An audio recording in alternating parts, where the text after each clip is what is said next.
ఏకాదశి శనివారము రేపు 14వ తేదీ రావడం జరిగినది. ఈ ఏకాదశి శనివారము ఈ యొక్క సంవత్సరంలో ఆఖరి ఏకాదశి రావడం జరుగుతున్నది. ప్రధానంగా ఈ ఏకాదశి శనివారము శ్రీ మహావిష్ణుమూర్తికి అత్యంత ప్రీతికరమైన రోజు. కలియుగ ప్రత్యక్ష దైవం వెంకటేశ్వర స్వామి వారికి అత్యంత ప్రీతికరమైన రోజు.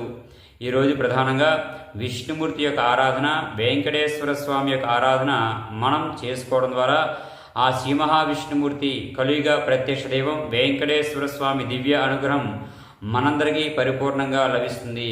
కావున ఈ ఏకాదశి శనివారము ప్రాతకాల సమయంలో లేవడము, తలారా స్నానము ఆచరించడము, మన పరిసర ప్రాంతాల్లో ఉండేటువంటి వెంకటేశ్వర స్వామి యొక్క ఆలయ దర్శనం చేసుకోవడము, స్వామివారికి ఇష్టమైన తులసి మాల, పుష్పమాల సమర్పించడము, స్వామివారికి నారికేళము నివేదన సమర్పించడం అత్యంత శుభప్రదము.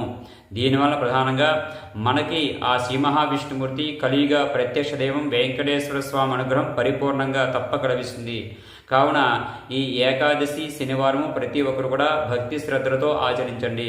ఏకాదశి శనివారము సందర్భంగా మన చాగల్నాడు తిరుమల క్షేత్రము రాయుడుపాకలు వెంకటేశ్వర స్వామి వారికి ప్రాతకాల సమయంలో విశేష తులసి దళార్చన నిర్వహించడం జరుగుతుంది. లోక శ్రేయస్సు, సర్వ భక్తుల శ్రేయస్సు కోరుతూ.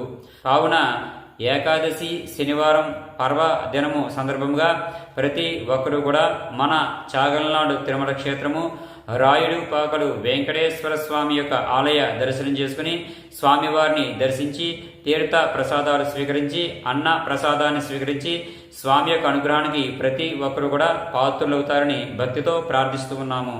హరే శ్రీనివాసాయ. ఓం నమో వెంకటేశాయ.